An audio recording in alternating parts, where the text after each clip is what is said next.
In this part of the country, in the Edmonton area of London, it was always in the Catholic tradition.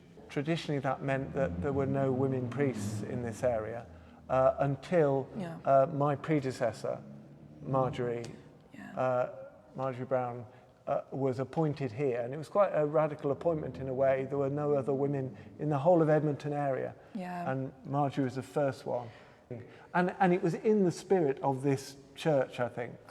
As a high church? As a high church, which was yet a high church, yet socialist and very about social justice and caring for everyone, inclusivity. When I was growing up in Edmonton, so I grew up not too far from here, and I was, attending a kind of Anglo Catholic church, and St Mary's was kind of known as like the progressive church. Okay. It was. But that's it. But the progressive church.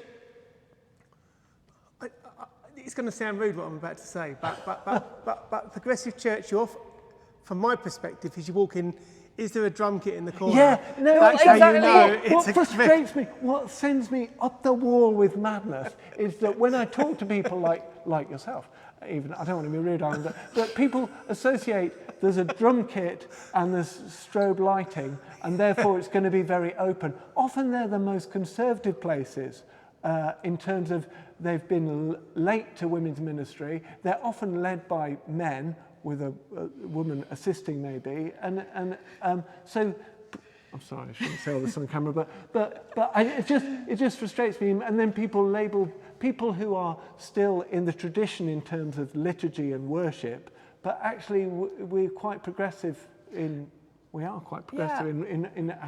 what we think socially, and so I think one of the things it's possible to be both of those things. Yes, I think that's kind of one of the things which I think St Mary's up is that trying to that marriage of tradition and I kind of want to say love, and being willing to move forward. You're definitely allowed to say that. And it's also possible to be evangelical charismatic and to be progressive, but it's less likely. It's less likely. It just is in terms of your social and theological views. There are many wonderful evangelical churches which are very open and very inclusive, and we love them very much. I think one of the great gifts of the Church of England is the breadth. So you can have somewhere like here, which has like incense and choral singing and beautiful, incredibly ornate vestments and special clothes on a Sunday.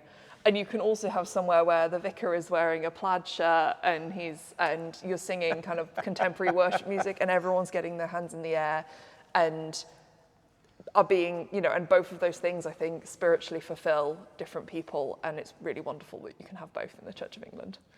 Cut me out. She's much more on message about I think we used to be a Canterbury cap, which is the sort of traditional Anglican.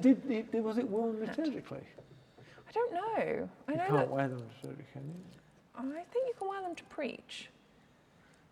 I've seen them worn to preach. This is what interesting thing that we're thinking about, like how do we, how do we understand ourselves and what kind of a parish do we think we are? Yeah. And what does it mean to appeal to people through your sense of your church's tradition?